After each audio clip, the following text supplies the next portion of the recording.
अखंडमंडलाकारं व्याप्तं येन चराचरं तत्पदं दर्शितं येन तस्मै श्री गुरुवे नमः। अज्ञानान्धस्य लोकस्य ज्ञानाञ्जनशलाकया चक्षुरुन्मीलितं येन तस्मै श्री गुरुवे नमः।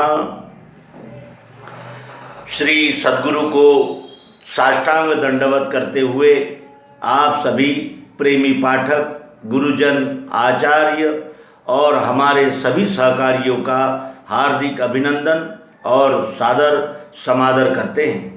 मित्रों, श्रीमद् भगवद गीता और अन्य ग्रंथ भी हमें सत्य की ओर जाने के लिए प्रेरित करते हैं।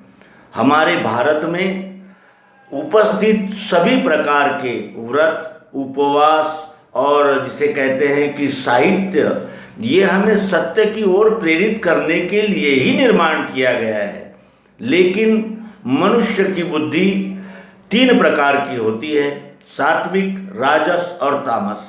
जैसी जिसकी बुद्धि होती है वैसा ही उसे प्राप्त होता है। जैसे जिसे जो चाहिए वो उसी वस्तु के, उसी बात की खोज में लग जाता है। 3 प्रकार के लोग होते हैं। जिनको ज्ञान की खोज होती है उन्हें ज्ञान की प्राप्ति होती है, जिन्हें कामनाओं पूर्तियों की आवश्यकता होती है वो कामना पूर्ति में लग जाते हैं, और जिन्हें केवल मद और प्रमाद ही करना है, अज्ञान में ही रहना है और मनमानी ही करनी है, वे फिर उनको उस दिशा में बढ़ते हैं और वही उन्हें प्राप्त होता है।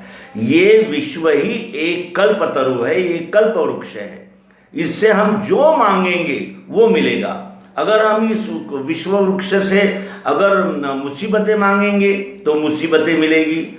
इसी विश्व वृक्ष से आनंद, प्रेम और सहयोग ये मांगेंगे तो वो भी दे सकता है।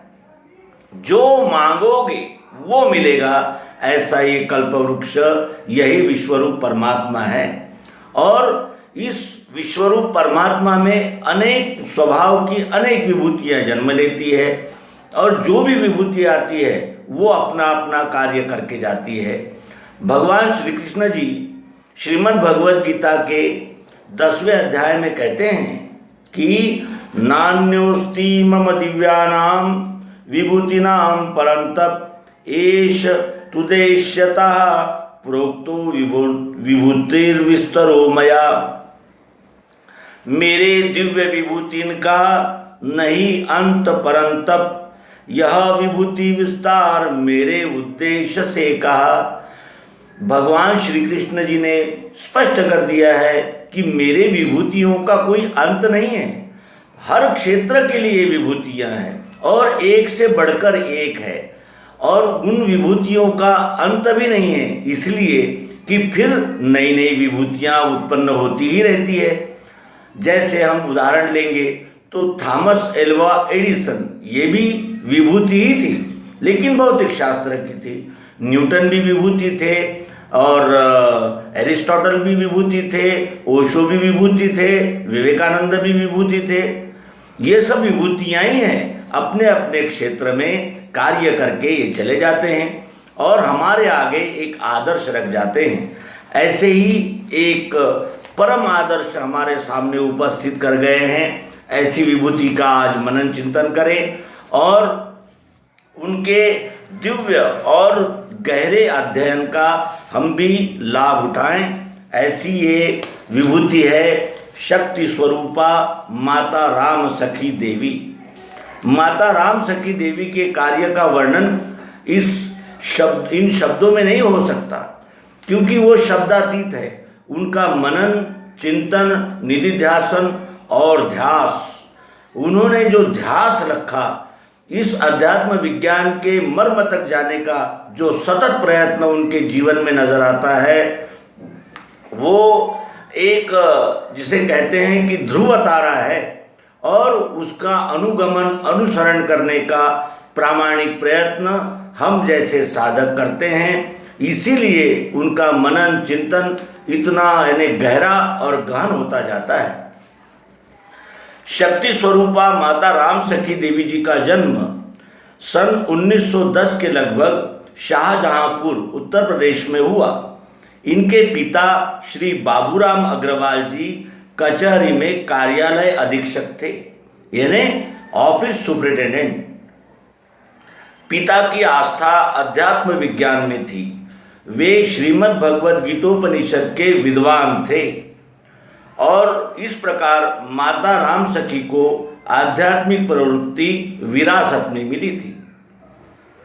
लगभग 1944 को माता श्रीमती राम सखी देवी की भेंट स्वामी श्री सतानंद जी महाराज तथा माता गायत्री देवी से हुई,